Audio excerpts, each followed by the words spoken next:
In a Turf Matters exclusive, we speak to Bruce Elliot, Head of Grounds and Estates at Crystal Palace Football Club, who has been involved in the industry for over 20 years. In a career which saw him move from the Premier League down to the Championship, then back to the Premier League, Bruce decided to leave groundsmanship for a sales role with two of the industry's leading companies before returning back to groundsmanship. So how did it all begin? So my career in grounds, I accidentally sort of fell into it. I was doing a lot of office work and got a bit disillusioned with doing that, and just so happened to have a friend who was head greenkeeper at a local golf course. It was a council-run course, and he just said to me one day, why don't you come be a greenkeeper with us? So I said I didn't know anything about greenkeeping. He said, well, you'll fit in fine then. He said, because we don't either. So I went and worked there and did that for about 5 years. And as I say, it was a council-run course, and the council were then building a new ground for Crawley Town Football Club. So I needed someone to look after it. So I went and did that. So I was head groundsman at Crawley Town Football Club in the non-league at the time for about 5 years. And I'd been doing it for, let's say, 5 years at a time, and thought, well, if I'm doing this, why not try in the professional league? So what happened was Fulham were then advertising for a groundsman. So I thought, oh, well, I'll go and try that, and luckily got the position. Stayed at Fulham for a season because they were, at the time, going to go and ground share with QPR. So I was working at the stadium at the time, so there wasn't really a lot of opportunities to move on from there. Fortunately, Tottenham were looking for a deputy head groundsman at the time. So I went then, successfully did the interview and got the job at Tottenham. Great club, I'm a Tottenham fan, so really enjoyed working there. But anyone who knows Tottenham, the grounds manager at the time, Darren, was not going to move on anywhere. So it was up to me if I wanted to progress in the industry. So again, stayed at Tottenham for about a season and a half, and the Millwall head groundsman's job came up. So went and took the Millwall head groundsman's job. Good club to work for. Worked there for about 4 seasons. And then was approached by an agency about the Reading Football Club. And at the time, Reading Football Club were a club that were looking to go places and had far more money to invest in machinery and staff, etc. So took the Reading job and stayed there for about 8 years. Fantastic club to work for, Reading, very good family club, etc.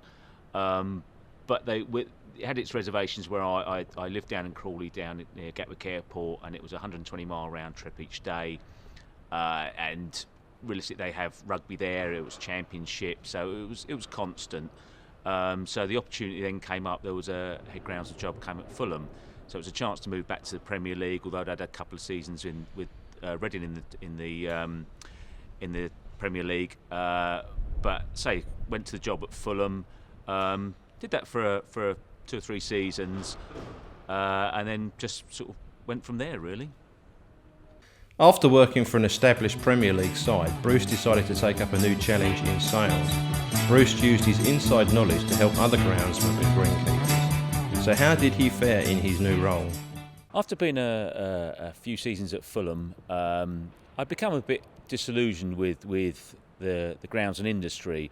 On a personal level, nothing to do with the industry, I just got to a point where I'd been in it for an awful long time, for probably sort of 15, 20 years, and decided I needed a change. So I spoke to my rep at Indigro UK, and he said, well, using your background knowledge, why don't you come and work for us? So left Fulham, went into to do sales for a little while, quickly realised that it's a far more difficult job than I gave it credit for, and realised I'm not a natural born salesman. So spent about 6 months at Indigro and then moved on to Limagrain, who produce MM60 grass seed, etc. Fantastic company to work for, but again, although it's more of a technical support role rather than a salesman role, again it just wasn't me. So again, stayed there for about 6 months.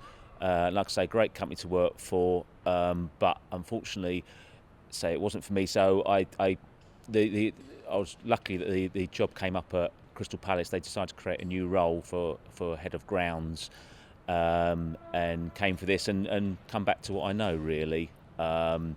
it's an industry that I've been in for a long time, and I look at it as a bit of a sabbatical away from it for a while. I've come back in with a renewed vigour, if you like, for the industry, a renewed vigour to try and produce the best services that we can. So enjoying my time at Crystal Palace at them. It would appear that Bruce's passion lay in groundsmanship, and the opportunity to join Premier League side Crystal Palace was just too good to turn down.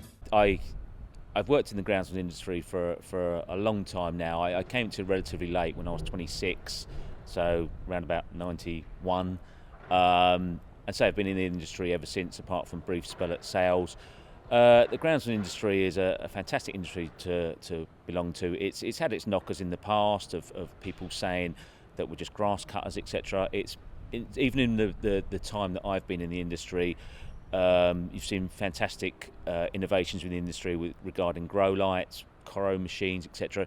Even the likes of live TV now have ploughed an awful lot of money into the club now, or not to the club, to the industry. That's seen us now have reinforced root zone systems, undersoil heating systems, etc. The industry has turned around completely now, and is a far more professional industry to be in. The role suits me down to the ground. It's fantastic. At a club like Crystal Palace, I'm left to make the decisions of what I think is best for the club. The club see that you're their technical advisor, if you like, on the ground, so you know what's best for the pitches. So they tend to just leave you alone unless there's an issue.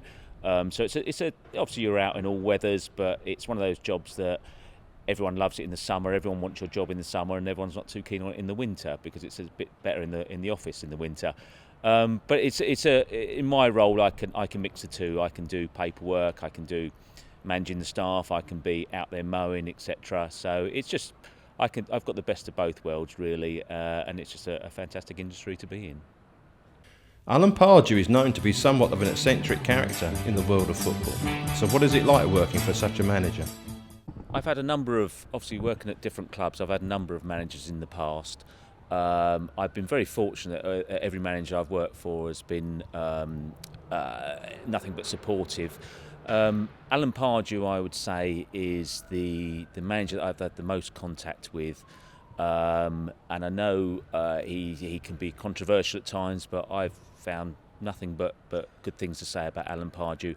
From our point of view, he supports us in everything that we try to do with the pitches. He wants the best of the pitches, and he realises obviously that supporting us helps those pitches progress. He uses pitches sensibly, always on the let's say trying to protect the pitches as much as he can. And again, like I say, will support us as a team on the ground. So I've got nothing but good praise for Alan Pardew, and we'd like to think that most managers would be like that.